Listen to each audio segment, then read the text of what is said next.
Hello मेरे प्यारे विद्यार्थियों, सभी को राम राम, सत श्री अकाल, सुबह की नमस्ते प्यारे विद्यार्थियों।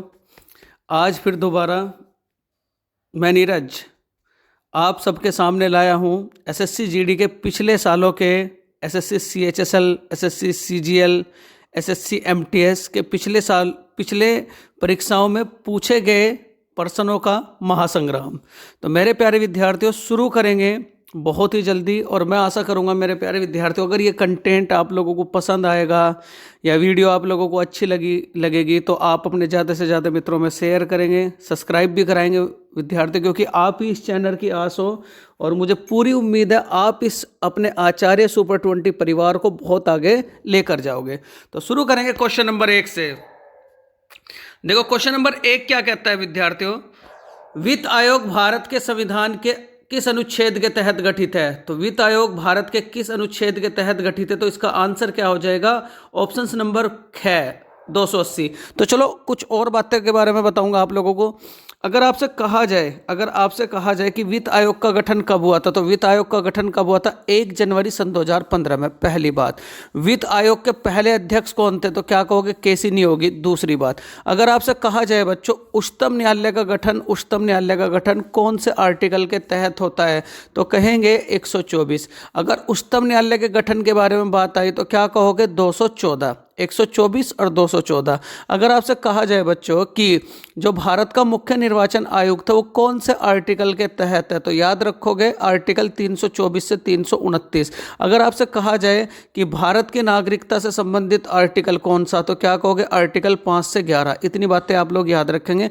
अगर आपसे कहा जाए कि लोकसभा से संबंधित आर्टिकल, तो लोकसभा से संबंधित आर्टिकल 81, राज्यसभा से 80, संसद से 79। अगर आपसे कहा जाए बच्चों कि भारत के जो प्रधानमंत्री हैं उनसे रिलेटेड आर्टिकल, तो क्या कहेंगे? आर्टिकल 74। अगर आपसे कहा जाए कि प्रधानमंत्री को राष्ट्रपति किस आर्टिकल के तहत शपथ दिलाता है, तो याद रखोगे आर्टिकल 75। अगर आपसे कहा जाए बच्चों कि भारत के महान्यायवादी का आर्टिकल, तो भारत के महान्यायवादी का आर्टिकल 76। राज्यपाल के आर्टिकल के बारे में बात हो तो 153। विधानसभा के आर्टिकल के बारे में बात हो तो 168। विधान परिषद के बारे में विधानसभा 170, विधान परिषद 169 और विधानमंडल बच्चों 168। इतने आर्टिकल आप इस सवाल से याद रखोगे तो इसका जो गठन है वित्त आयोग भारत के संविधान के अनुच्छेद के तहत गठित है, तो क्या कहेंगे? 280। देखो ये 3-4 आयोग है बच्चों, मैं पूरे की पूरी डिटेल में अगर आपसे बात करूं कि इनमें से कौन सा आयोग गैर संवैधानिक निकाय है, तो इनमें से कौन सा आयोग गैर संवैधानिक निकाय है? तो क्या कहोगे? नीति आयोग। ये बात भी आप लोग याद रखोगे, क्योंकि पीसीएस सन 2015 ने सवाल पूछा गया था कि चारों के चारों आयोग आपके सामने दे दिए थे कि इनमें से कौन सा आयोग गैर संवैधानिक निकाय है, तो क्या कहोगे? नीति आयोग। इतनी बात आप लोग याद रखोगे। चलो बहुत बढ़िया। देखो तो इसका राइट आंसर क्या हो जाएगा बच्चों? इसका राइट आंसर क्या हो जाएगा? ऑप्शन नंबर है बच्चों। बहुत जल्दी मैं आप सबके सामने लाइव आने वाला हूं, क्योंकि मम्मी की तबीयत बीमार है तो थोड़ा सा सब कुछ मैनेज करके चलना पड़ रहा है। ठीक, तो बहुत जल्दी जैसे उनकी तबीयत ठीक होगी तो बहुत जल्दी मैं आप सबके सामने लाइव आऊँगा बच्चों। चलो प्रश्न नंबर 2। देखो प्रश्न नंबर 2 क्या है? ताजमहल किसने बनवाया? आप सभी को पता है कि ताजमहल किसने बनवाया था, तो मैं कुछ बातें आप लोगों को डिस्कस करूं। सबसे पहली बात तो ताजमहल है कहाँ? तो याद रखोगे आगरा, पहला सवाल। दूसरी बात, आगरा नगर किसने बसाया? तो क्या कहोगे? सिकंदर लोदी ने। कब बसाया था? 1532 में। ठीक, उसके बाद अगर आपसे कहा जाए बच्चों कि आगरा का लाल किला किसने बनवाया? आगरा का लाल किला, एक तो 2 जगह का लाल किला है, एक तो आगरा का लाल किला और एक दिल्ली का लाल किला। तो जो आगरा का लाल किला है वो किसने बनवाया था? अकबर ने। और उसके बाद जो दिल्ली का लाल किला है वो किसने बनवाया था? तो याद रखोगे मेरे प्यारे विद्यार्थियों, शाहजहां ने। अगर आपसे कहा जाए कि कुव्वत उल इस्लाम मस्जिद जो भारत की सबसे बड़ी मस्जिद है, ठीक, वो किसने बनवाई थी? तो याद रखोगे जो कुव्वत उल इस्लाम मस्जिद है वो दिल्ली में है, वो किसने बनाई थी? कुतुबुद्दीन ऐबक ने।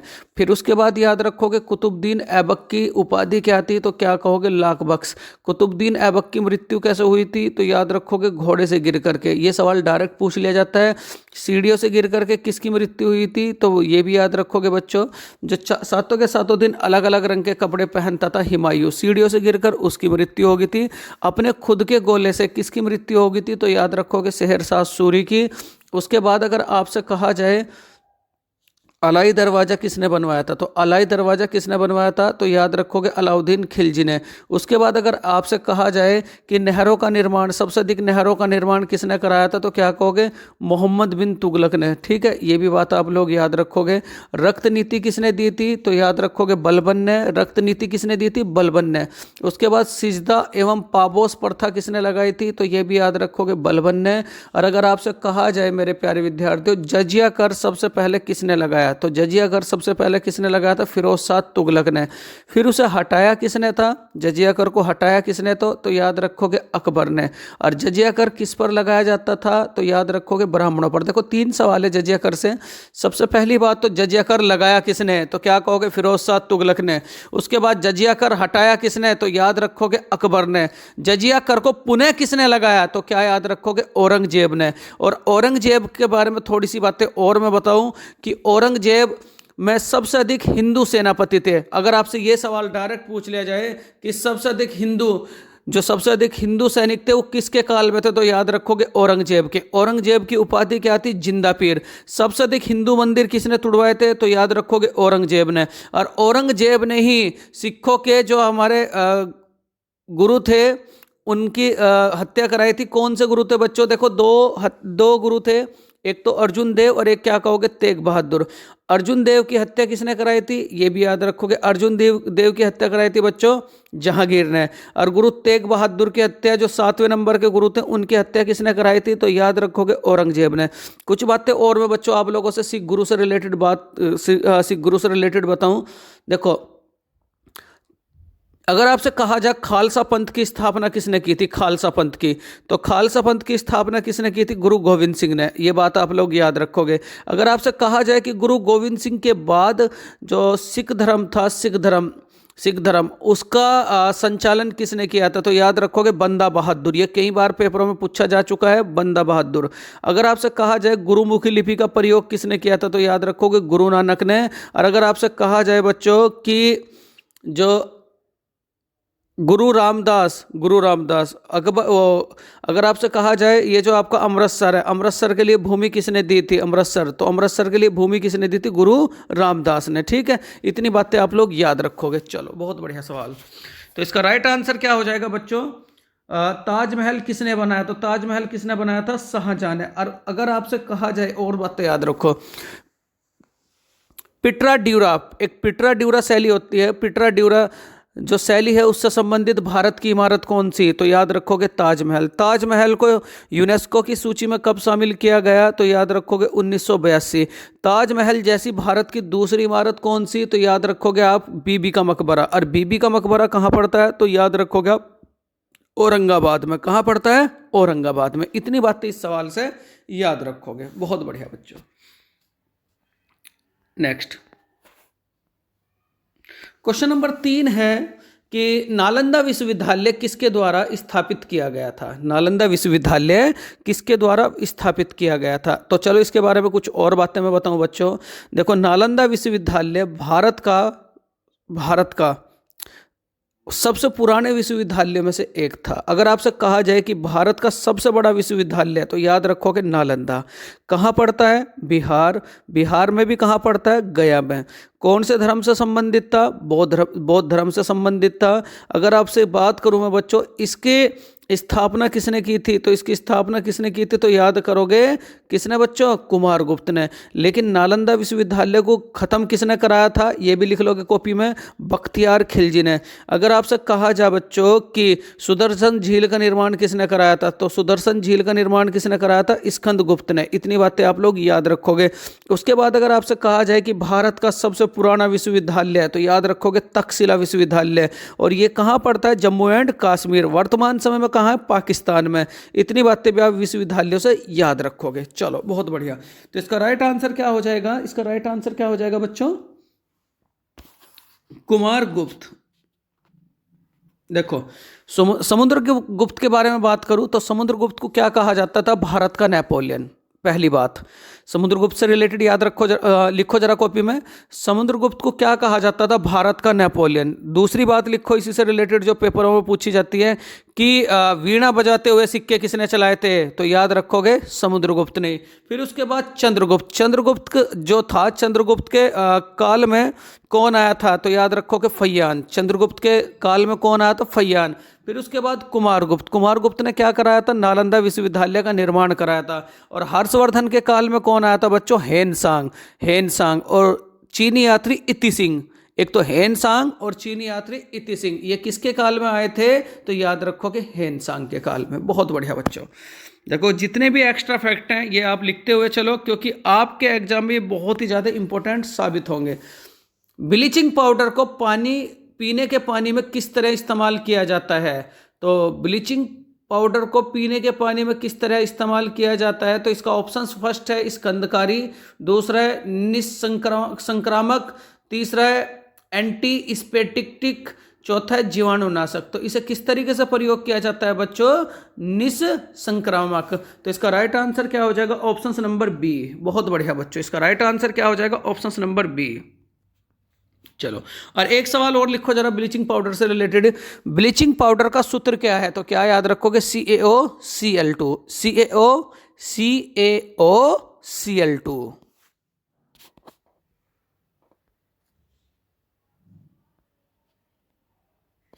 देखो, नींबू के रस का पीएच मान कितना होता है? तो सबसे पहली बात तो बच्चों, अगर मैं पीएच स्केल की बात करूं, पीएच स्केल की खोज किसने की थी? SP सोरेनसन ने। कब की थी? 1931 में। उसके बाद अगर आपसे ये कहा जाए पीएच स्केल पे बच्चों, देखो 3 प्रकार के पैमाने कहाँ से कहाँ तक होती है? 0 से लेकर 7 और 7 से लेकर के ऊपर तक बच्चों। अगर आपसे कहा जाए 0 से लेकर के 7 तक जिन जिन जिन जिन स्थितियों का पीएच मान 0 से 7 तक होगा बच्चों, जिन धातुओं का या जिन धातुओं का या जिन स्थिति का पीएच मान 0 से लेकर के 7 तक होगा, उन्हें क्या कहा जाएगा? अम्लीय। वो स्वाद में कैसे होंगे? खट्टे। और उसके बाद जिनका पीएच मान 7 होगा, बिल्कुल एक्यूरेट, तो ना तो वो अम्लीय होंगे ना ही वो क्षारीय होंगे। अगर आपसे कहा जाए बच्चों कि जिनका पीएच मान 7 से अधिक होगा तो वो क्या होंगे? क्षारीय। 0 से लेकर 7 अम्लीय, 7 पे ना तो अम्लीय ना क्षारीय, और 7 से ऊपर क्या होगा बच्चों? क्षारीय। अगर आपसे कहा जाए कि नींबू का जो पीएच मान है वो 7 से कम होता है, इसलिए नींबू स्वाद में कैसा होता है बच्चों? खट्टा। अगर आपसे कहा जाए रक्त का पीएच मान कितना, तो याद रखोगे 7.4, इसलिए रक्त स्वाद में कैसा होता है? कड़वा। अगर आपसे कहा जाए बच्चों दूध का पीएच मान कितना, तो क्या कहोगे? 6.6। उसके बाद शराब का पीएच मान कितना, तो याद रखोगे 2 कितना बच्चों? 4। अगर आपसे कहा जाए बच्चों कि टॉयलेट का पीएच मान कितना, तो टॉयलेट का पीएच मान कितना, तो याद रखोगे 6। इतनी बातें आप पीएच मान से याद रखोगे। तो यहाँ नींबू के रस का पीएच मान कितना होता है? तो 7 से कम। तो इसका पीएच मान कितना होता है बच्चों? 7 से कम। ये बात भी आप लोग याद रखोगे। इसका राइट आंसर क्या हो जाएगा? ऑप्शन नंबर घ। बहुत बढ़िया बच्चों।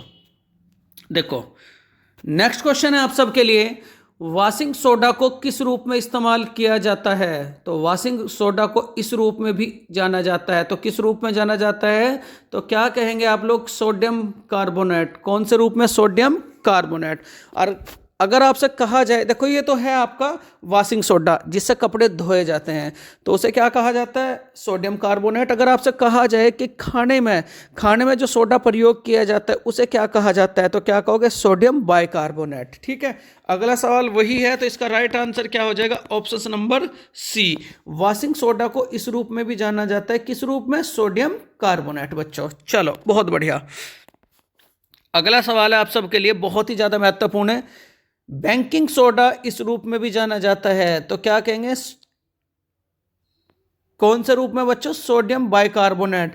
और बेकिंग सोडा को ही जो खाने का सोडा है, जिससे मतलब भटूरे बनते हैं, पूरियाँ बनती है, या जो खाने में इस्तेमाल किया जाता है, वो कौन सा सोडा है? तो क्या कहोगे? Sodium bicarbonate. कैसो? Sodium bicarbonate. तो इसका राइट आंसर क्या हो जाएगा? ऑप्शन नंबर ए बच्चों, सोडियम बाइकार्बोनेट। बहुत बढ़िया बच्चों। चलो अगला सवाल है, आरबीसी और डब्ल्यूसी का अनुपात कितना होता है? आरबीसी और डब्ल्यूबीसी का अनुपात कितना होता है? तो पहले मैं आपको बताऊंगा आरबीसी के बारे में। देखो आरबीसी क्या है? Red blood cells. आरबीसी क्या है? Red blood cells. अगर मनुष्य के शरीर में आरबीसी की कमी हो जाए तो क्या हो जाएगा बच्चों? पीलिया। दूसरी बात याद रखें। तीसरी बात क्या याद रखेंगे कि आरबीसी का निर्माण कहाँ होता है? तो क्या याद रखोगे? Bone marrow. मतलब क्या? अस्थि मज्जा। आरबीसी का निर्माण कहाँ होता है? अस्थि मज्जा में। आरबीसी की मृत्यु कहाँ होती है? पलीहा में।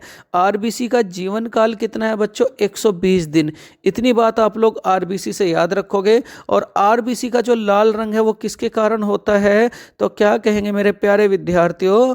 होमोग्लोबिन के कारण। अगर आपसे कहा जाए कि जो रक्त है, मनुष्य का जो रक्त है उसमें दो चीज़ों से मिलकर के बना है, एक तो प्लाज्मा और एक क्या कहोगे आप लोग? आरबीसी। अगर आपसे प्लाज्मा का कलर पूछें तो प्लाज्मा का रंग कैसा होता है? पीला। और जो होमोग्लोबिन है इसके कारण मनुष्य का जो रक्त है उसका भाग क्या होता है बच्चों? लाल। अगर आपसे कहा जाए कि जो रक्त है, रक्त स्वाद में कैसा होता है? तो क्या कहेंगे बच्चों? कड़वा। बहुत बार पेपर में पूछा जा चुका है कि रक्त स्वाद में कैसा होता है, तो क्या कहोगे? कड़वा। रक्त समूह की खोज किसने की थी? बहुत इंपॉर्टेंट सवाल। रक्त समूह की खोज किसने की थी? तो क्या कहोगे? कार्ल लैंडस्टीनर ने। उसके बाद अगर आपसे कहा जाए आरएच फैक्टर की खोज किसने की थी बच्चों? ये भी किसने की थी? कार्ल लैंडस्टीनर ने। और जो आरएच फैक्टर था इसकी खोज किस पर की गई थी? तो याद रखोगे बच्चों? बंदरों पर। और अगर आपसे कहा जाए कहाँ के बंदर थे तो क्या याद रखोगे बच्चों? अफ्रीका के। इतनी बातें आप लोग इस सवाल से याद रखोगे। ठीक। और उसके बाद अगर मैं डब्ल्यूबीसी की बात करूं तो डब्ल्यूबीसी का मतलब क्या है?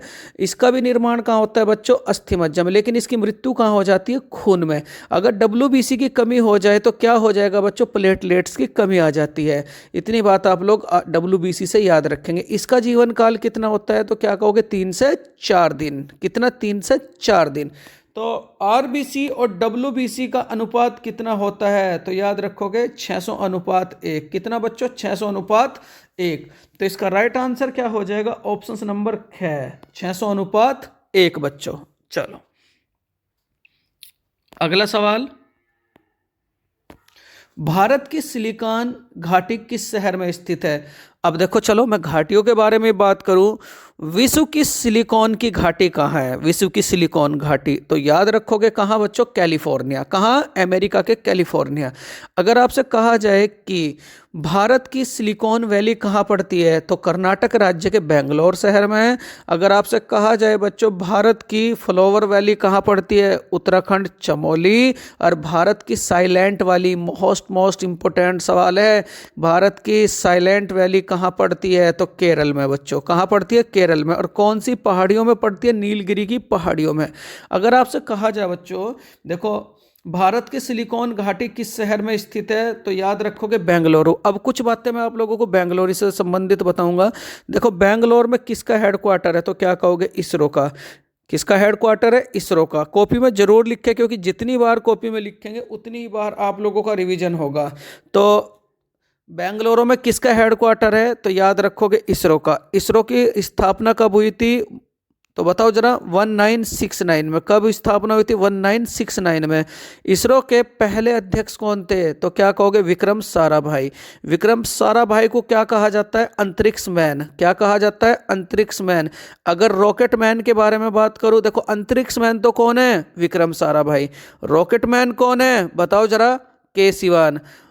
मिसाइल मैन कौन है? तो याद रखोगे बच्चों एपीजे अब्दुल कलाम। और अगर आपसे कहा जाए रॉकेट वुमेन कौन है? तो याद रखोगे रितु करिधल। अगर आपसे कहा जाए बच्चों कि थुम्बा कहाँ पड़ता है? थुम्बा, तो थुम्बा कहाँ पड़ता है? केरल में। कहाँ पड़ता है? केरल में, जहाँ से हम लोग अपने रॉकेट लॉन्च करते हैं। उसके बाद बच्चों हम अपना मिसाइल कहाँ से लॉन्च करते हैं? मिसाइल, तो क्या याद रखोगे बच्चों? व्हीलर द्वीप से। कहाँ से? व्हीलर द्वीप से। व्हीलर द्वीप कहाँ पड़ता है? उड़ीसा। कहाँ पड़ता है? उड़ीसा। इतनी बातें भी आप लोग याद रखेंगे। और जितने भी हम लोग अपने यान वगैरह लॉन्च करते हैं, जैसे कि अभी चंद्रयान 3 लॉन्च हुआ था, तो चंद्रयान 3 हम लोगों ने कहाँ से, चंद्रयान 3 जो मिशन था वो कहाँ से लॉन्च किया था? तो याद रखोगे श्रीहरिकोटा। और श्रीहरिकोटा कहाँ पड़ता है?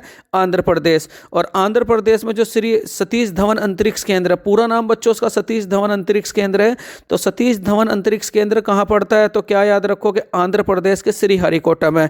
और कौन सी झील के किनारे है? तो याद रखोगे बच्चों पुलिकट झील के किनारे। इतनी बातें आप लोग इस सवाल से याद रखेंगे। और बेंगलोर में क्या है बच्चों? लाल बाग। कौन सा बाग? लाल बाग। अगर आपसे कहा जाए कलकत्ता की स्थापना, जॉब चार्नोक। चंडीगढ़ की स्थापना, तो याद रखोगे बच्चों गेराल्ड ओगियर। और चंडीगढ़ की स्थापना ले कुर्बेजियर। किसने बच्चों? ले कुर्बेजियर। अगर आपसे कहा जाए कि जो आगरा है उसकी स्थापना किसने करी थी? सिकंदर लोदी। किसने बच्चों? सिकंदर लोदी ने। अगर आपसे कहा जाए श्रीनगर की स्थापना किसने की थी? तो किसने की थी बच्चों? अशोक ने। किसने की थी? अशोक ने। और अशोक ने कौन सा युद्ध लड़ा था? कलिंग का युद्ध। और कलिंग का युद्ध कब हुआ था? 261 में। कब हुआ था बच्चों? 261 में। इतनी बातें आप लोग इस सवाल से याद रखेंगे। तो इसका राइट आंसर क्या हो जाएगा? ऑप्शन नंबर, भारत की सिलिकॉन घाटी किसे कहा जाता है? तो भारत की सिलिकॉन घाटी किसे कहा जाता है? बेंगलोर। किसे कहा जाता है बच्चों? बेंगलोर को। बहुत बढ़िया सवाल। चलो आगे चलते हैं। देखो अगला सवाल है, किस वर्ष दिल्ली भारत की राजधानी बनी? चलो अगर मैं दिल्ली के बारे में बात करूं, पहले तो आप 4 प्रकार की राजधानी याद रखेंगे भारत की। क्या? भारत की सबसे पहली राजधानी कलकत्ता, भारत की दूसरी राजधानी दिल्ली, भारत की आर्थिक राजधानी मुंबई, भारत की परोपकारी राजधानी, परोपकारी तो ये भी याद रखोगे मुंबई। इसी बार भारत की एक परोपकारी राजधानी बनाई गई है, वो कौन सी राजधानी है बच्चों? मुंबई। अगर आपसे कहा जाए कि भारत की राजधानी नई दिल्ली किसके काल में आई थी, तो किसके काल में आई थी? लॉर्ड हार्डिंग के काल में। किसके काल में? Lord Hardinge. उस टाइम पे गवर्नर जनरल कौन थे? Lord Hardinge. कब आई थी बच्चों? 1911 में। और उसके बाद अगर आपसे कहा जाए लॉर्ड हार्डिंग के काल में जब राजधानी कलकत्ता से दिल्ली आई, तो उस समय भारत कौन आया था? तो याद रखोगे जॉर्ज पंचम। और जॉर्ज पंचम के आने पर हम लोगों ने कौन सा त्यौहार मनाया था? तो क्या कहोगे? दिल्ली दरबार। कौन सा मनाया था? दिल्ली दरबार। ठीक है, इतनी बातें आप इस सवाल से याद रखेंगे। क्या सवाल था कि किस वर्ष दिल्ली भारत की राजधानी बनी? तो कौन से वर्ष भारत की राजधानी दिल्ली बनी थी? 1911। कौन से वर्ष बच्चों? 1911 में। चलो देखो बच्चों, अगर आपसे कहा जाए कि 1905 में क्या हुआ था, तो 1905 में क्या हुआ था? बंगाल विभाजन। और बंगाल विभाजन किसके काल में हुआ था? लॉर्ड कर्जन के काल में। किसके काल में? लॉर्ड कर्जन के काल में। अगर देखो कुछ बातें मैं आप लोगों को बताऊं, बंगाल विभाजन तो किसके काल में होता? लॉर्ड कर्जन के काल में। राजधानी किसके काल में आई थी? तो याद रखोगे लॉर्ड हार्डिंग के काल में। पुलिस सेवा का जनक या सिविल सेवा का जनक किसे कहा जाता है? तो याद रखोगे बच्चों लॉर्ड कॉर्नवालिस को। और उसके बाद अगर आपसे कहा जाए भारत में रेल का जनक किसे कहा जाता है? लॉर्ड डलहौजी को। अगर आपसे कहा जाए कि वर्नाकुलर एक्ट किसके समय में आया था, तो झंडू बाम आदमी के समय में आया था, जिसका नाम क्या था? लॉर्ड लिटन। और उसके बाद वर्नाकुलर एक्ट को किसने समाप्त किया था? Lord Ripon. अगर आपसे कहा जाए बच्चों भारत में जनगणना किसके काल में हुई थी? पहली जनगणना लॉर्ड मेयो। और अगर आपसे कहा जाए कि भारत में दशकीय जनगणना किसके काल में हुई थी? लॉर्ड रिपन के काल में। अगर आपसे कहा जाए बच्चों कि पंचायती राज व्यवस्था का स्वर्ण काल, किसका काल पंचायती राज का स्वर्ण काल कहा जाता है? तो क्या कहोगे? Lord Ripon. उसके बाद अगर आपसे मैं 5 सवाल और बातें डिस्कस करूं, बंगाल का पहला गवर्नर, तो बंगाल का पहला गवर्नर कौन था? तो क्या याद रखोगे? Robert Clive. कौन था बच्चों? Robert Clive. और उसके बाद बंगाल का पहला गवर्नर जनरल कौन था? तो याद रखोगे वारेन हेस्टिंग्स। भारत का पहला वायसराय कौन था? Lord Canning. भारत का अगर आपसे कहा जाए भारत का गवर्नर जनरल तो कौन था? Lord William Bentinck. अगर आपसे कहा जाए स्वतंत्र भारत का पहला गवर्नर जनरल, स्वतंत्र भारत का पहला गवर्नर जनरल तो कौन था बच्चों? तो स्वतंत्र भारत का पहला गवर्नर जनरल कौन था? Lord Mountbatten. लेकिन अगर आपसे ये कहा जाए कि स्वतंत्र भारत का पहला भारतीय गवर्नर जनरल तो कौन था? सी राजगोपालाचारी। अगर आपसे कहा जाए असहयोग आंदोलन किसके समय में आया था तो याद रखोगे बच्चों, लॉर्ड लिनलिथगो, लॉर्ड लिनलिथगो। इन क्वेश्चनों को कॉपी में जरूर लिखें, जरूर। और अगर आपसे कहा जाए कि जलियांवाला बाग हत्याकांड किसके समय में हुआ था तो लॉर्ड चेम्सफोर्ड। इतनी बातें आप इस सवाल से याद रखेंगे बच्चों। बहुत जल्दी लाइव आऊँगा आप सबके सामने, तो इतनी बातें इस सवाल से याद रखें। तो इसका राइट आंसर क्या हो जाएगा कि किस वर्ष दिल्ली भारत की राजधानी बनी? 1911 में। बहुत बढ़िया बच्चों। अगला सवाल है आप सबके लिए कि कौन सी बीमारी एक पागल कुत्ते के काटने से होती है? तो कौन सी बीमारी बच्चों पागल कुत्ते के काटने से होती है? तो क्या कहोगे? हाइड्रोफीबिया। कौन सी? हाइड्रोफीबिया। उसके बाद बच्चों अगर आपसे कहा जाए कि जो हाइड्रोफीबिया, इसका दूसरा नाम क्या है? रेबीज। यूँ कहते हैं ना कुत्ते के काटने से क्या हो जाए? रेबीज। तो अगर आपसे कहा जाए कि ये कहाँ वार करती है, मतलब जब कुत्ता काटता है और अपना जो वायरस मनुष्य के खून में छोड़ता है तो वो कहाँ वार करता है? तो क्या कहेंगे? मस्तिष्क। और मस्तिष्क में जो उसका वायरस चलता है वो कितनी स्पीड से चलता है? तो क्या कहोगे? माइक्रोन स्पीड से। कितनी स्पीड से? माइक्रोन। अगर आपसे कहा जाए बच्चों बंदरों के काटने से भी कौन सा रोग होता है तो क्या कहोगे? हाइड्रोफीबिया और रेबीज रोग। ठीक, गधे के काटने से भी बच्चों यही रोग होता है। तो तीनों से आप सवाल याद रखें, अगर कभी गधा आ जा कि गधे के काटने से कौन सा रोग होता है तो क्या कहोगे? हाइड्रोफीबिया। अब बात आई गधे की। तो अगर आपसे कहा जाए कि भारत का जो गधों का अभयारण्य है, भारत के देखो दो प्रकार के गधे, एक तो नॉर्मल गधे और एक जंगली गधे। तो जो जंगली गधों का अभयारण्य है वो कहाँ पड़ता है? गुजरात में। और जो नॉर्मल गधे हैं बच्चों वो कहाँ रखे जाते हैं तो क्या कहोगे? लद्दाख में। अगर आपसे कहा जाए एक सींग वाला गेंडा, तो एक सींग वाला गेंडा कहाँ रखा जाता है? काजीरंगा, असम में। अगर आपसे कहा जाए बच्चों बब्बर शेर कहाँ रखे जाते हैं? बब्बर शेर तो क्या कहोगे? गिर राष्ट्रीय उद्यान में। और ये गिर राष्ट्रीय उद्यान कहाँ पड़ता है? तो गिर राष्ट्रीय उद्यान कहाँ पड़ता है बच्चों? गुजरात में। अगर आपसे कहा जाए कि सबसे अधिक शेर कहाँ है, सबसे अधिक शेर या सबसे अधिक बाघ कहाँ है तो क्या याद रखोगे बच्चों? मध्य प्रदेश में। उसके बाद अगर आपसे कहा जाए सबसे ज्यादा हाथी कहाँ है तो हाथी कहाँ है सबसे ज्यादा? कर्नाटक में। ठीक, अगर आपसे कहा जाए बच्चों कि इस बार भारत की किस फिल्म को ऑस्कर अवार्ड से सम्मानित किया गया है? डॉक्यूमेंट्री फिल्म है तो एलिफेंट वियर्स पियर्स। और एलिफेंट वियर्स पियर्स कहाँ की फिल्म है तो क्या कहेंगे? केरल की।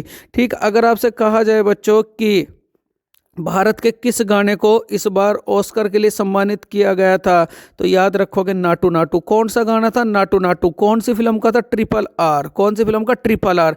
और ट्रिपल आर फिल्म का निर्देशन किसने किया था? बाहुबली जिसने बनाई बच्चों। उसके बाद ट्रिपल आर जिसने बनाई उनका नाम क्या? SS राजामौली। किसने बनाई है? SS राजामौली। तो इसका राइट आंसर क्या हो जाएगा बच्चों? देखो एक ही सवाल से इतने क्वेश्चन आप सबके लिए निकल करके आ रहे हैं। तो कौन सी बीमारी एक पागल कुत्ते के काटने से होती है तो क्या कहोगे? हाइड्रोफीबिया। तो इसका राइट आंसर क्या हो जाएगा? ऑप्शन नंबर ख, हाइड्रोफीबिया बच्चों। बहुत बढ़िया। नेक्स्ट है परमाणु ऊर्जा के उत्पादन के लिए कौन सी धातु का उपयोग किया जाता है? तो अगर मैं धातुओं के बारे में बात करूं बच्चों, देखो अगर आपसे कहा जाए कि मनुष्य द्वारा प्रयुक्त प्रथम धातु, तो मनुष्य ने सबसे पहले कौन सी धातु का प्रयोग किया था? तांबे का। और तांबे का जो प्रयोग था वो कौन सी सभ्यता के लोगों ने किया था? तो याद रखोगे बच्चों, सिंधु सभ्यता के लोगों ने।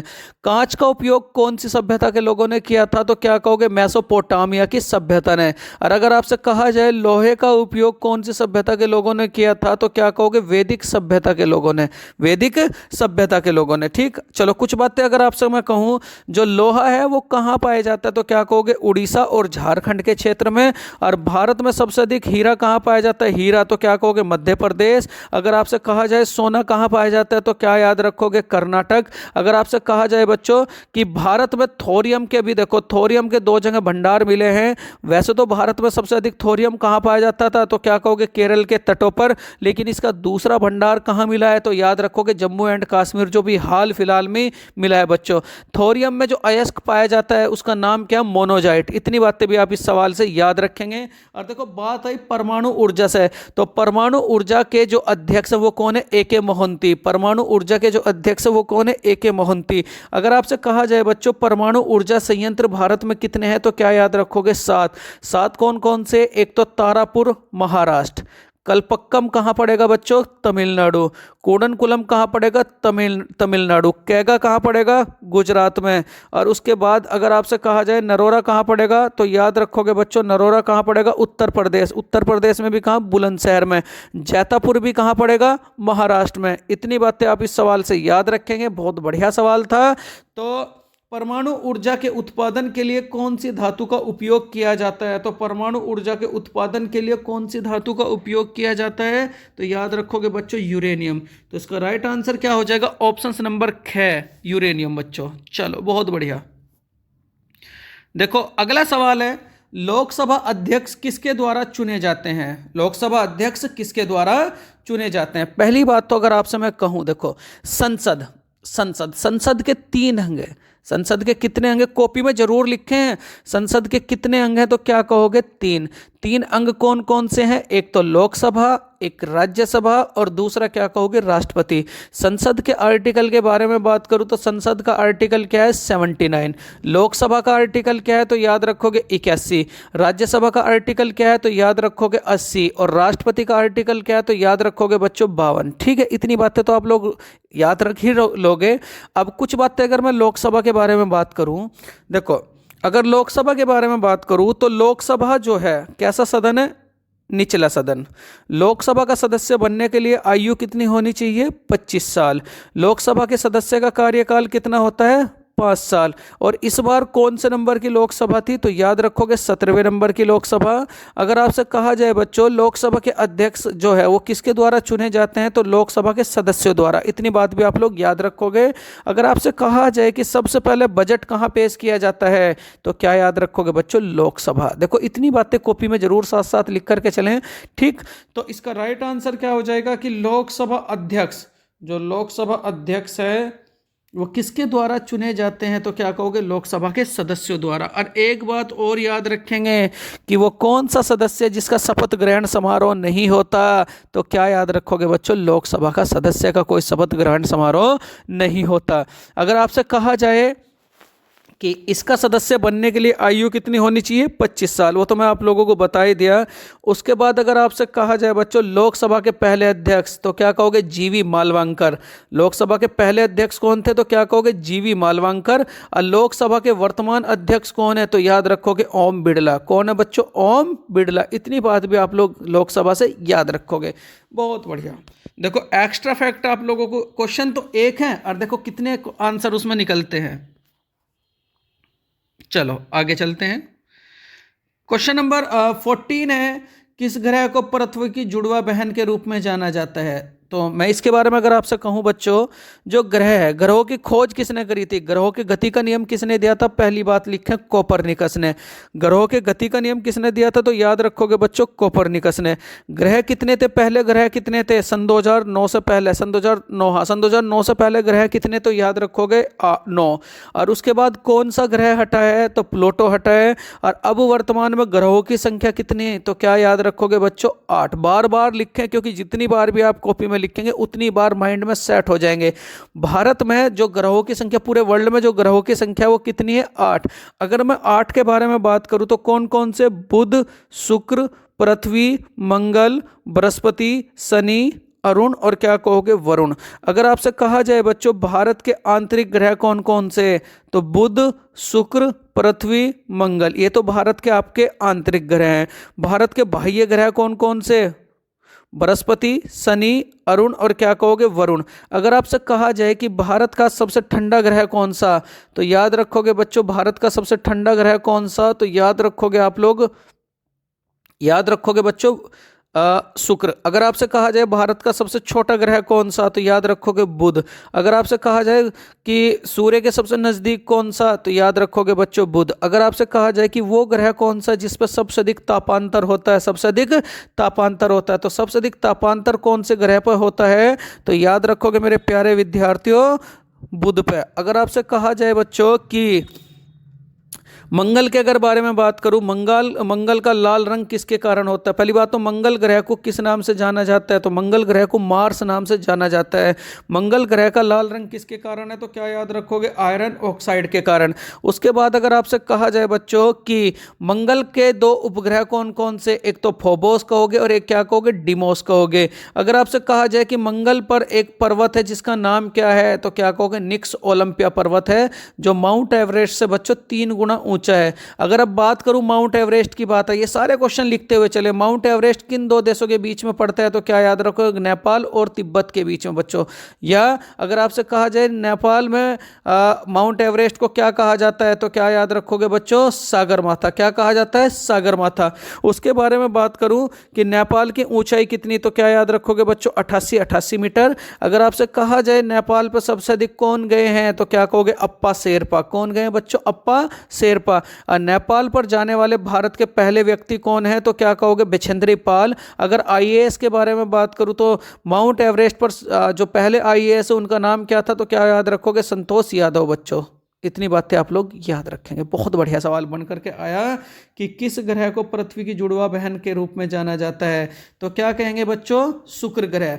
उसके बाद कुछ बातें और लिखो, शुक्र से हेडिंग डाल लो। शुक्र, शुक्र में पहली बात, शुक्र को क्या कहा जाता है? सांझ का तारा, भोर का तारा, पहली बात। दूसरी बात, सबसे अधिक चमकीला ग्रह कौन सा? शुक्र। सबसे अधिक गर्म ग्रह कौन सा? शुक्र। पृथ्वी की भागिनी किसे कहा जाता है? शुक्र। उसके बाद बच्चों लेटा हुआ ग्रह किसे कहा जाता है? अरुण। गैसों का ग्रह किसे कहा जाता है? अरुण। सबसे हल्का ग्रह कौन सा? शनि। सबसे अधिक छल्लों की संख्या किस पे है? शनि। कितने रिंग्स हैं? 7। सबसे अधिक उपग्रह किसके? तो याद रखोगे बच्चों? बृहस्पति। कितने उपग्रह? 92। और उसके बाद कौन सा उपग्रह है सब जिसके सबसे अधिक उपग्रह हैं, तो क्या याद रखोगे बच्चों? देखो सबसे अधिक किसके हैं, तो याद रखोगे बृहस्पति के। कितने हैं? 92। और उसके बाद है बच्चों शनि। ठीक है। अगर आपसे कहा जाए तैरता हुआ या सबसे हल्का ग्रह कौन सा, तो याद रखोगे शनि।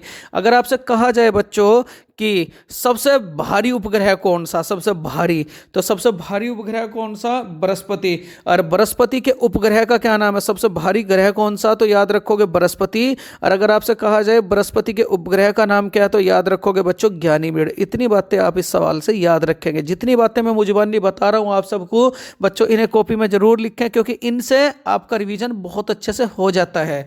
तो इसका राइट आंसर क्या हो जाएगा? शुक्र।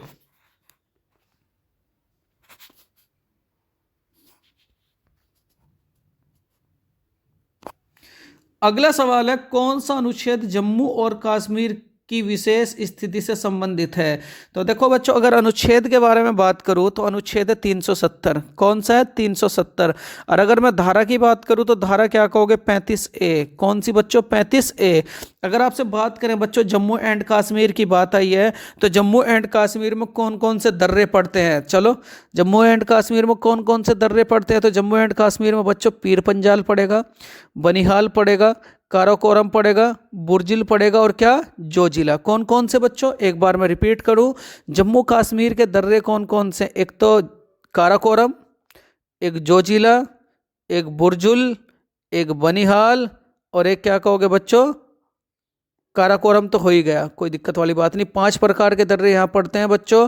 अगर आपसे कहा जाए कि जम्मू एंड कश्मीर में जो श्रीनगर था वो किसने बसाया था, तो क्या कहोगे? अशोक ने। अगर आपसे कहा जाए कि अटल सुरंग कहाँ पड़ती है? अटल सुरंग, तो ये भी याद रखोगे जम्मू एंड कश्मीर में। उसके बाद बच्चों अगर आपसे कहा जाए कि जम्मू कश्मीर का नृत्य कौन सा है, तो याद रखोगे राउफ। राउफ। कौन सा नृत्य है बच्चों? राउफ। अगर आपसे कहा जाए कि देसी तेल में भुनी मछली का प्रयोग कहाँ के लोग करते हैं? देसी तेल में भुनी मछली का प्रयोग, तो याद रखोगे जम्मू एंड कश्मीर। इतनी बातें भी बच्चों आप लोग याद रखोगे। तो कौन सा अनुच्छेद जम्मू कश्मीर, कौन सा अनुच्छेद जम्मू और कश्मीर की विशेष स्थिति से संबंधित है, तो क्या याद रखोगे? आर्टिकल 370। ऑप्शन नंबर बच्चों ए। चलो बहुत बढ़िया।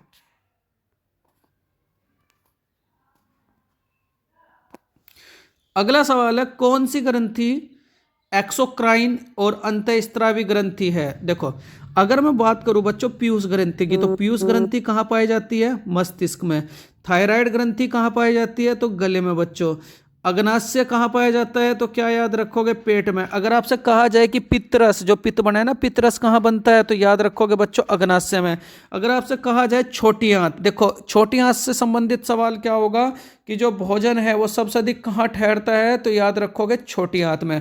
एक बार रिपीट करूं, पीयूष ग्रंथि कहाँ पाई जाती है, मस्तिष्क में। थायराइड ग्रंथि कहाँ पाई जाती है, गले में। अग्नाशय कहाँ पाया जाता है, पेट में, और इसमें क्या बनता है, पित्तरस। और उसके बाद छोटी आंत के बारे में अगर याद रखोगे बच्चों, छोटी आंत में क्या याद रखोगे कि सबसे अधिक भोजन कहाँ ठहरता है तो क्या कहोगे, छोटी आंत। इतनी बातें इस सवाल से याद रखेंगे तो इसका राइट आंसर क्या हो जाएगा, कौन सी ग्रंथि एक्सोक्राइन और अंतःस्रावी ग्रंथि है तो क्या कहोगे, अग्नाशय। तो इसका राइट आंसर क्या हो जाएगा, ऑप्शन नंबर ग, अग्नाशय बच्चों। बहुत बढ़िया। देखो अगला सवाल है आप सबके लिए बहुत ही ज्यादा महत्वपूर्ण है। कपास के लिए कौन सी मिट्टी सबसे अधिक उपयुक्त होती है। चलो, अगर मैं मिट्टी के बारे में बात करूं तो मिट्टी बच्चों देखो, मिट्टी का अध्ययन क्या कहलाता है, पेडोलॉजी। पहली बात, चट्टानों का अध्ययन क्या कहलाता है, पेट्रोलॉजी। चंद्रमा का अध्ययन क्या कहलाता है बच्चों, सेलोनोलॉजी। अगर उसके बाद कहा जाए झाड़ियों का अध्ययन क्या कहलाता है, डेंड्रोलॉजी। क्या कहा जाता है, डेंड्रोलॉजी। अगर आपसे कहा जाए पक्षियों का अध्ययन क्या कहलाता है तो क्या कहोगे, ऑर्नियोलॉजी। क्या कहलाता है, ऑर्नियोलॉजी। फलों का अध्ययन क्या कहलाता है बच्चों, फलों का तो क्या याद रखोगे, पोमोलॉजी। कैचवे का अध्ययन क्या कहलाता है बच्चों, बताओ जरा, कैचवे का अध्ययन क्या कहलाता है, इसे कमेंट बॉक्स में इसका आंसर जरूर दें। अंगूर का अध्ययन क्या कहलाता है बच्चों, विटिकल्चर। क्या कहलाता है, विटिकल्चर। रेशम का पालन क्या कहा जाता है तो क्या याद रखोगे बच्चों, सीरीकल्चर। क्या याद रखोगे, सेरीकल्चर। तो यहां बात आई थी कपास के लिए कौन सी मिट्टी सबसे उपयुक्त होती है। अगर मैं आपसे बात करूं बच्चों, अगर मिट्टी के बारे में बात करें तो मिट्टी कितने प्रकार की होती है, 8 प्रकार की। लेकिन वैज्ञानिकों ने मिट्टी को कितने प्रकार से बताया है, 8 प्रकार से। वैसे जो डिस्कशन करते हैं बच्चों मिट्टी कितने प्रकार की है तो क्या कहोगे, 4। 4 कौन कौन सी, एक तो क्या कहोगे, जलोढ़ मिट्टी, उसके बाद काली मिट्टी, उसके बाद लेटराइट मिट्टी, और उसके बाद बच्चों लाल मिट्टी। अगर आपसे कहा जाए कि धान की खेती के लिए उपयुक्त मिट्टी कौन सी तो याद रखोगे जलोढ़ मिट्टी। जलोढ़ मिट्टी के 2 भाग है, एक तो खादर और एक क्या याद रखोगे, बंगर। खादर के बारे में बात करूं, ठीक, एक तो खादर और एक क्या कहोगे, बंगर। ठीक, नई मिट्टी कौन सी है बच्चों तो क्या याद रखोगे, खादर। और उसके बाद पुरानी मिट्टी कौन सी है तो याद रखोगे बच्चों, बंगर। कपास की खेती के लिए कौन सी उपयुक्त है तो क्या याद रखोगे, जलोढ़। कपास की खेती के लिए, तो कपास की खेती के लिए कौन सी मिट्टी उपयुक्त है बच्चों, रेगुर। तो इसका राइट आंसर क्या हो जाएगा, रेगुर। ठीक, अगर आपसे कहा जाए कि रेगुर मिट्टी किस मिट्टी को कहा जाता है, काली मिट्टी को। और अगर आपसे कहा जाए काली मिट्टी का जो काला रंग है वो किसके कारण होता है, टीटने फेरस के कारण। अगर आपसे कहा जाए बच्चों चाय कौन सी मिट्टी में उगती है, चाय। कॉफी कौन सी मिट्टी में उगती है तो क्या कहोगे, लेटराइट। अगर आपसे कहा जाए कि मोटा अनाज कौन सी मिट्टी में उगता है तो क्या कहोगे बच्चों, लाल मिट्टी में। अगर आपसे कहा जाए लाल मिट्टी की उर्वरकता किसके मिलाने से बढ़ती है तो क्या कहोगे, चूने के मिलाने से लाल मिट्टी की उर्वरकता बढ़ जाती है। और अगर लाल मिट्टी में बच्चों पानी मिला दें तो उसका रंग कैसा हो जाता है तो क्या कहेंगे, पीला। उसका रंग क्या हो जाता है बच्चों, पीला। इतनी बातें आप इस सवाल से याद रखेंगे, बहुत बढ़िया। किस राज्य में सबसे बड़ा अपशिष्ट भूमि क्षेत्र है, किस राज्य में सबसे बड़ा अपशिष्ट भूमि क्षेत्र है तो कौन से राज्य में है बच्चों, बिहार। तो इसका राइट आंसर क्या हो जाएगा, बिहार। इसका राइट आंसर क्या हो जाएगा बच्चों, बिहार। बिहार के अगर बारे में बात करूं तो बिहार में कौन सा राष्ट्रीय उद्यान पाया जाता है तो क्या कहोगे, वाल्मीकि राष्ट्रीय उद्यान। बिहार का नृत्य क्या है तो क्या याद रखोगे बच्चों, जाट और जाटिन। बिहार के बारे में बात करूं, बिहार के मुख्यमंत्री कौन है तो क्या कहोगे, नीतीश कुमार। बिहार के बारे में बात करूं तो बिहार में क्या पड़ता है बच्चों, सासाराम। बिहार में क्या पड़ता है बच्चों, गया। ये 2 क्वेश्चन आपके डायरेक्ट पूछ लिए जाते हैं। और बिहार की राजधानी क्या है, पटना। और एकमात्र ऐसी राजधानी है बच्चों जो गंगा के किनारे है, तो पटना कौन सी नदी के किनारे है तो क्या कहोगे, गंगा नदी के किनारे। और अगर आपसे कहा जाए बच्चों बिहार का जो मुख्य भोज्य पदार्थ मतलब खाने का पदार्थ वो क्या है, लिट्टी चोखा। तो इतनी बातें आप इस सवाल से याद रखें बच्चों बिहार से, क्योंकि ये क्वेश्चन वो हैं जो बार बार परीक्षाओं में पूछे जा चुके हैं। तो किस राज्य में सबसे बड़ा अपशिष्ट भूमि क्षेत्र है तो क्या कहेंगे, बिहार। बहुत बढ़िया बच्चों।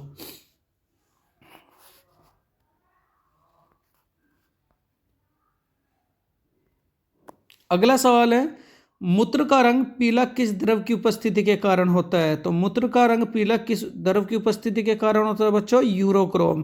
किसके कारण होता है? यूरोक्रोम। इतनी बात इस सवाल से आप लोग याद रखोगे। और इंसुलिन की कमी के कारण कौन सा रोग होता है? तो क्या कहेंगे? मधुमेह रोग किसकी कमी के कारण हो जाता है? इंसुलिन की कमी के कारण। और यूरोक्रोम के कारण क्या होता है? टॉयलेट का पीला रंग किसके कारण होता है बच्चों? यूरोक्रोम के कारण। बहुत बढ़िया बच्चों।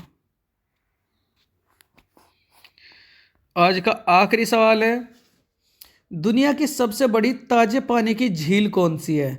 तो दुनिया की सबसे बड़ी ताजे पानी की झील कौन सी है? तो याद रखोगे बच्चों, सुपीरियर झील। अगर मैं झीलों के बारे में बात करूं, देखो झीलों का जो अध्ययन है वो क्या कहलाता है? लिम्नोलॉजी। पहला सवाल, झीलों का अध्ययन क्या कहलाता है? लिम्नोलॉजी। अगर आपसे कहा जाए बच्चों सबसे बड़ी खारे पानी की झील कौन सी? कैस्पियन सागर। सबसे बड़ी मीठे पानी की झील कौन सी? सुपीरियर। सबसे अधिक लवणता किस झील की बच्चों? वान झील। और वान झील की जो लवणता है वो कितनी है? 330। कितनी है बच्चों? 330। वान झील कौन से देश में पड़ती है? तो क्या कहोगे? तुर्की। अगर आपसे तुर्की के बारे में बात करूं, तुर्की को क्या कहा जाता है बच्चों? एशिया का मरीज। ठीक, एशिया और यूरोप का मरीज किसे कहा जाता है? तुर्की को। अगर आपसे बात करूं बच्चों, भारत की सबसे बड़ी मीठे पानी की झील कौन सी? वूलर झील। कहाँ पड़ती है? जम्मू एंड कश्मीर। भारत की सबसे बड़ी खारे पानी की झील कौन सी? तो याद रखोगे बच्चों, सांभर झील। कहाँ पड़ती है आपकी?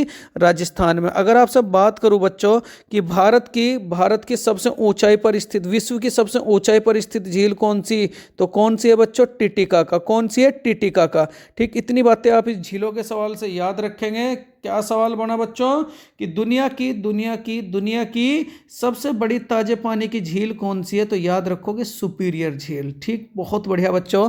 देखो, यह था आप सबके लिए एसएससी जीडी के पिछले सालों की परीक्षा में पूछे गए सवालों का महाभंडारा। अगर ये भंडारा आप लोगों को पसंद आया हो, और अगर ये वीडियो आप लोगों को, ये कंटेंट आप सबको पसंद आया हो, और ये मेरी मेहनत बच्चों आप लोगों को पसंद आ रही हो, तो इस वीडियो को ज़्यादा से ज़्यादा शेयर करें, सब्सक्राइब कराएं, ठीक, लाइक करें। और कमेंट तो आप करते ही नहीं हो बच्चों, वीडियो तो देखते हो लेकिन कमेंट नहीं करते। तो मेरे प्यारे विद्यार्थियों, हाथ जोड़ के आपसे निवेदन है कि कमेंट भी करा करें। तो अगर ये वीडियो आप लोगों को अच्छी लगे तो प्लीज़ इस वीडियो को लाइक करें, शेयर करें, सब्सक्राइब करें। थैंक यू फॉर वॉचिंग मेरे प्यारे विद्यार्थियों। नमस्कार।